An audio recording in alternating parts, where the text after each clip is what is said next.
Hello students, आज मैं आपको आपकी पाठ्य पुस्तक वसंत का पाठ 1 हम पंछी उन्मुक्त गगन के, जो कि एक कविता है और यह कविता शिव मंगल सिंह सुमन द्वारा लिखी गई है, ये पढ़कर सुनाऊंगी और इसके बारे में भी आपको समझाऊंगी। हम पंछी उन्मुक्त गगन के पिंजर बंद न गा पाएंगे, कनक तीलियों से टकराकर पुलकित पंख टूट जाएंगे। इस कविता में शिव मंगल सिंह जी ने पक्षियों की आज़ादी की बात करते हुए कहा है कि पक्षी चाहते हैं कि हम उन्मुक्त गगन में उड़ने वाले पक्षी पिंजरे में रहकर स्वतंत्रता से नहीं गा पाएंगे और पिंजरे की सोने की बनी हुई तीलियों से टकराकर हमारे जो ये पुलकित पंख हैं वो टूट जाएंगे। हम बहता जल पीने वाले मर जाएंगे भूखे प्यासे, कहीं भली है कटुक निबोरी कनक कटोरी की मैदा से। इन पंक्तियों में कवि कहना चाहते हैं कि पक्षी बताते हैं कि हमें बंदी रहना पसंद नहीं है, हमें आज़ादी से घूमने देना चाहिए।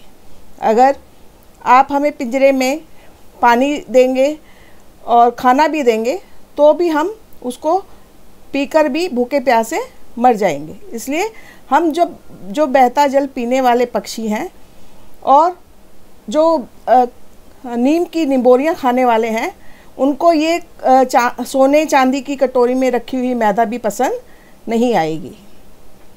स्वर्ण श्रृंखला के बंधन में अपनी गति उड़ान सब भूले, बस सपनों में देख रहे हैं तरु की फुनगी पर के झूले। पिंजरे में रहकर पक्षी अपनी उड़ान, अपनी गति सब भूल जाता है। वह कहता है कि इस सोने के पिंजरे में रहकर हम अपनी गति भी भूल गए हैं, हम उड़ना भी भूल गए हैं।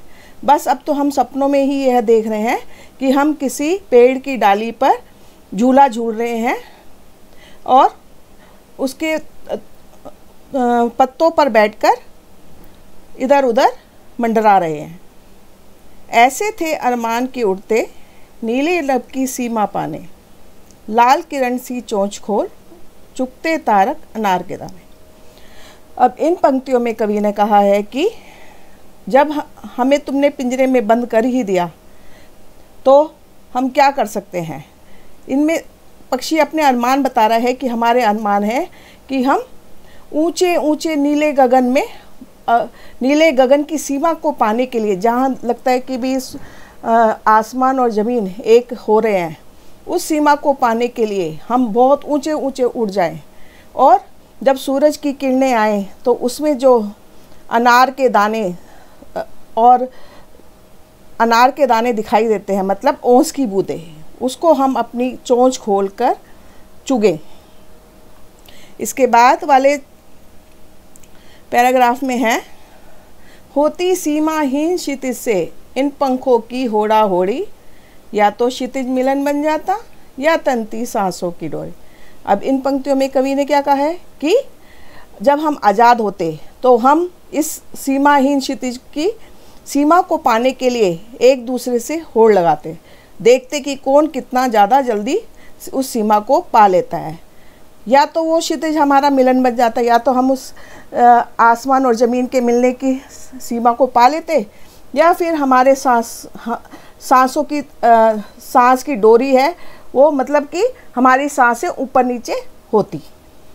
नीर ना दो चाहे टहनी का, आश्रय छिन भिन कर डालो, लेकिन पंख दिए हैं तो आकुल उड़ान में विघ्न न डालो। तो अब पक्षी मनुष्य से कहना चाहता है कि चाहे हमें पेड़ों का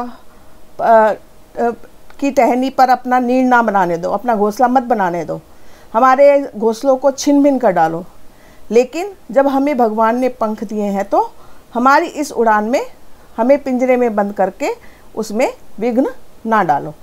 तो इन सब में पक्षियों ने इंसान को यही कहा है कि हमें पिंजरे में बंद मत करो, हमें आज़ादी से उड़ने दो।